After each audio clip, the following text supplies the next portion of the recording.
ዛሬ ሻምፒዮኖቹ ይፋለማሉ።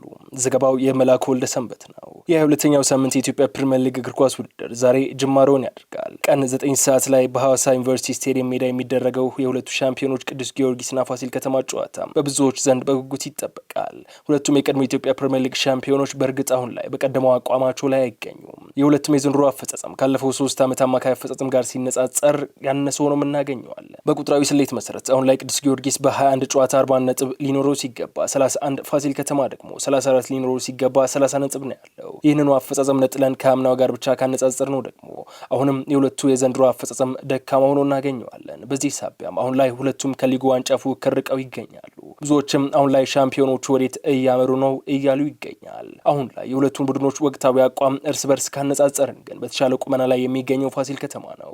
ፋሲል ከተማ ባለፉት 5 የሊግ ጨዋታዎች ማግኘት ከሚገባው 15 ነጥብ 9ን ሲያገኝ ቅዱስ ጊዮርጊስ ግን ማግኘት የቻለው 2 ነጥብ ብቻ ነው። ባስቆጠሩትና በተቆጠረባቸው ጎሎች ከተመለከትናቸው አሁንም ብልጫውን የሚወስደው ፋሲል ከተማ ነው። ፋሲል ከተማ እስከ ቅርብ ጊዜ በማጥቃትም ወደ መከላከሉ ደካማ የነበረ ሲሆን አሁን ላይ ግን መሻሻልን እያስመዘገበ የመጣ ቡድን ሆኗል። በተለይም ድል ባደረገባቸው ያለፉት 2 ጨዋታዎች ባልተለመደ ሁኔታ 6 ጎሎችን ማስቆጠሩ የቡድኑ መሻሻል የሚያሳይና በራስ መተማመን የሚጨምር ነውም ተብሎለታል። ቅዱስ ጊዮርጊስ በአንጻሩ ባለፉት 6 ጨዋታዎች ቀደም ሲል የነበረውን ጎል የማስቆጠር ጥንካሬ አጥቶ በ6 ጨዋታ 1 ጎል ብቻ ሲያስቆጥር 6 ጎል ተቆጥሮበታል። ይህ ደግሞ ቡድኑ በሁለቱም ረገድ እየወረደ እንደመጣና ተጋጣሚው ፋሲል ከተማ ደግሞ እየተሻሻለ እንዳለም ያሳያል። የሻምፒዮኖቹ ያለፉት የግንኙነት ውጤቶች ግን ልዩነት አያሳይም። እኩል 7 ጊዜ ሲሸናነፉ 2 ጊዜ አቻ ተለያይተዋል። ይህም አብዛኛው ግንኙነታቸው በመሸናነፍ ላይ የተመሰረተ እንዲሆን አድርጎታል። የዛሬው ጨዋታም ተጠባቂ እንዲሆን ያደረገው ይሄው ነው። ሁለቱ ቡድኖች ሁሌም በምን ሁኔታ ውስጥ ይገኙ ሁሌም ጨዋታውን በድል አድራጊነት ለመውጣት ወደ ሜዳ የሚገቡ ቡድኖች እንደሆኑ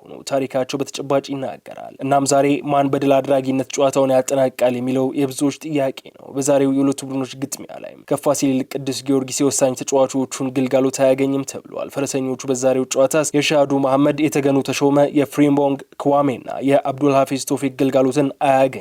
ይህ ደግሞ ለፈረሰኞቹ በእንቅርት ላይ አይነት ይሆንባቸዋል ተብሎም ይጠበቃል። አጼዎቹ ግን የሰሞኑ ምርጥ የቡድናቸው ስብስብ ግልጋሎት ዛሬም የሚያገኙ ይሆናል። ከሁለቱ ጨዋታ ቀጥሎ ምሽት 12 ሰዓት ላይ የፕሪሚየር ሊጉ መሪ ኢትዮጵያ መድን በሊጉ ግርጌ ላይ ከሚገኘው ወልዋሎ አዲግራት ዩኒቨርሲቲ ጋር ይጫወታል። ክቡራትና ክቡራን ውድ የብስራት ቲቪ የዩቲዩብ ቻናል ቤተሰቦች ዛሬ በሁለቱ የቀድሞ የሊጉ ሻምፒዮኖች መካከል የሚደረገውን ጨዋታ ማን ያሸንፋል ትላላችሁ? ቅድመ ግምታችሁን በኮሜንት ላይ አስቀምጡልን። ሰላም።